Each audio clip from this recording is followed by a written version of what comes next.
naman po, namatay yung ilaw. Ang galing mo. Overheat. Na-overheat na.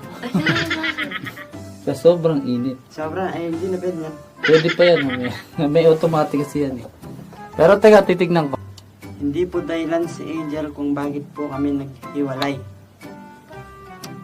Kung ipagpapatuloy niyo po yan, kung ipupush niyo po ako,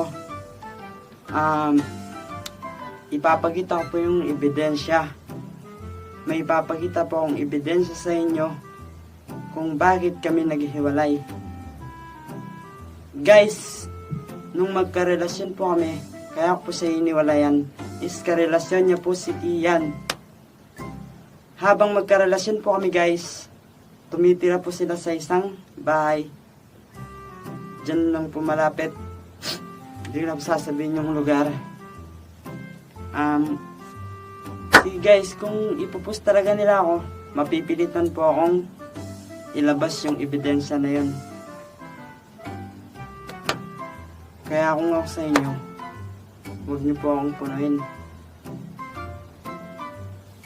Mapipilitan po talaga ako.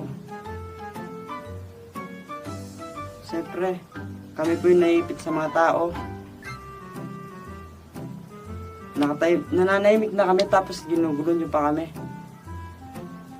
Kaya na nga ako nakipaghiwalay para tumahimik na, di ba? Dapat, pag di na kita jawa, tumahimik ka na. Please, tahimik ka na.